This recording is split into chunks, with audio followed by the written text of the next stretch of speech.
সাতক্ষীরার ভোমরা স্থলবন্দর দিয়ে শুল্কমুক্ত সুবিধায় ভারত থেকে ২৯ দিনে ৯৬৯ ট্রাকে ৭৫,০৪৩ টন চাল আমদানি হয়েছে।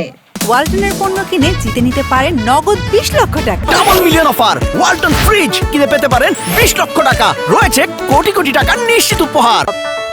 দীর্ঘ ২ বছর বন্ধ থাকার পর গত ১৩ নভেম্বর চালের প্রথম চালান আসে এই বন্দরে। তারপর থেকে গত ১১ ডিসেম্বর পর্যন্ত এই বন্দর দিয়ে বিভিন্ন প্রকারের ৩৫,০৪৩ টন চাল আমদানি হয়, যার আমদানি মূল্য প্রায় ৩২ কোটি টাকা। সাতক্ষীরা স্থলবন্দর থেকে গত ১৩/১১/২০২৪ তারিখ থেকে চাল আমদানি করা শুরু হয়েছে। এখানে গত ১১/১২/২০২৪ তারিখ পর্যন্ত ৯৬৯টি গাড়িতে চাল আমদানি করা হয়েছে। চাল আমদানির পরিমাণ হলো ৩৫,০৪৩ মেট্রিক টন।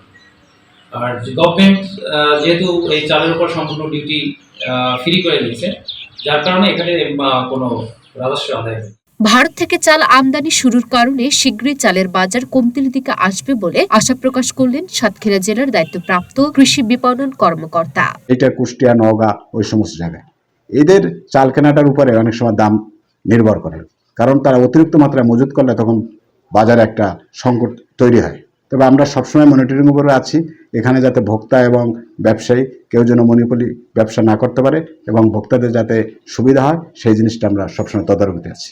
সার্বিক বিবেচনায় আমি বলতে পারি যে আগামী ৮-১০ দিনের ভিতরে চালের দামটা হ্রাস পাবে। ভারত থেকে চাল আমদানি বাড়লেও দেশের চালের বাজারে এখনো কোনো ইতিবাচক পরিবর্তন লক্ষ্য করা যায়নি। লুনা আফরোজ নিপা, ঢাকা পোস্ট।